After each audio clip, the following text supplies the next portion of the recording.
Assalamualaikum warahmatullahi wabarakatuh. Perkenalkan, nama saya Arif Rifat. Di video kali ini saya akan menjelaskan tentang audit laporan keuangan dan laporan audit. Semoga video ini bermanfaat. Selamat menonton. Yang pertama, alasan perlunya audit atas laporan keuangan. Perbedaan kepentingan, konsekuensi, kompleksitas, keterbatasan akses. Yang kedua, manfaat ekonomis audit. Meningkatkan kredibilitas, meningkatkan efisiensi dan kejujuran, meningkatkan efisiensi operasional perusahaan, mendorong efisiensi pasar modal. Manfaat audit dari sesi pengawasan. Yang pertama, preventive control. Yang kedua, detentive control. Yang ketiga, reporting control.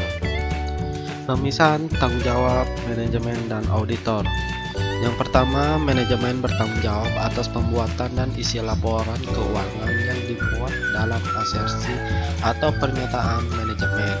Yang kedua, auditor independen bertanggung jawab memberikan pendapat mengenai kewajaran laporan keuangan yang dihasilkan oleh manajemen. Yang ketiga, merupakan media yang dipakai oleh auditor dalam berkomunikasi dengan masyarakat lingkungannya. Yang keempat, pendapat auditor disajikan dalam laporan tertulis yang umumnya berupa laporan audit berbentuk baku.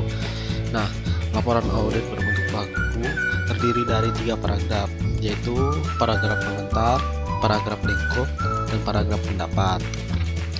Nah, teman-teman, untuk paragraf pendapat merupakan paragraf yang digunakan oleh auditor untuk menyatakan pendapatnya mengenai laporan keuangan. Terdapat 4 tipe pokok laporan audit yang diterbitkan oleh auditor. Untuk tipe pertama, pendapat wajar tanpa pengecualian. Nah, untuk pendapat wajar tanpa pengecualian, yaitu pendapat ini diberikan oleh auditor jika tidak terjadi pembatasan dalam lingkup audit, tidak terdapat pengecualian yang signifikan mengenai kewajaran dan penerapan PABU dalam penyusunan laporan keuangan, konsistensi penerapan PABU, dan pengungkapan memadai dalam laporan keuangan. Nah, itu tadi pendapat wajar tanpa pengecualian. Yang kedua, pendapat wajar tanpa pengecualian dengan bahasa penjelasan. Pendapat ini diberikan jika laporan keuangan tetap menyajikan secara wajar posisi keuangan dalam hasil usaha klien, tetapi ada beberapa hal yang memerlukan bahasa penjelasan. Misalkan ini contohnya seperti telah dijelaskan pada catatan X. Dalam catatan atas laporan keuangan, perusahaan mengubah metode perhitungan depresiasi dalam tahun 2002. Yang ketiga, pendapat wajar dengan pengecualian. Nah, pendapat ini diberikan jika auditor menjumpai kondisi-kondisi berikut ini. Yang pertama, lingkup audit dibatasi oleh klien. Yang kedua, auditor tidak dapat melaksanakan prosedur audit penting atau tidak memperoleh informasi penting karena kondisi-kondisi yang berbeda di luar kekuasaan klien maupun auditor. Yang ketiga, lokasi keuangan tidak disusun sesuai PABU. Yang keempat, PABU tidak diterapkan secara konsisten. Yang keempat, pendapat tidak wajar. Pendapat ini diberikan jika laporan keuangan klien tidak disusun berdasarkan PABU, sehingga tidak menyajikan secara wajar posisi keuangan, hasil usaha, perubahan ekuitas, dan arus kas. Untuk yang terakhir, yang kelima, pernyataan tidak memberikan pendapat.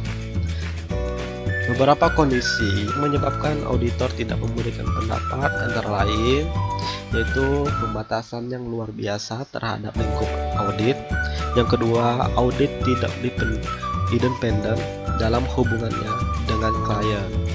Nah, itu tadi 5 pendapat dalam suatu auditor. Di sini ada unsur laporan audit. Untuk yang pertama, pihak yang disetujui. Untuk yang kedua, paragraf pengantar. Ketiga, paragraf lingkup. Yang keempat, paragraf pendapat. yang kelima nama auditor, yang keenam nomor izin akuntan publik, yang ketujuh adanya tanda tangan.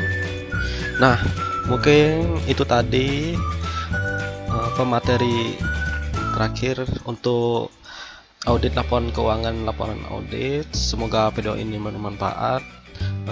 Lebih kurangnya saya mohon maaf. Wassalamualaikum warahmatullahi wabarakatuh.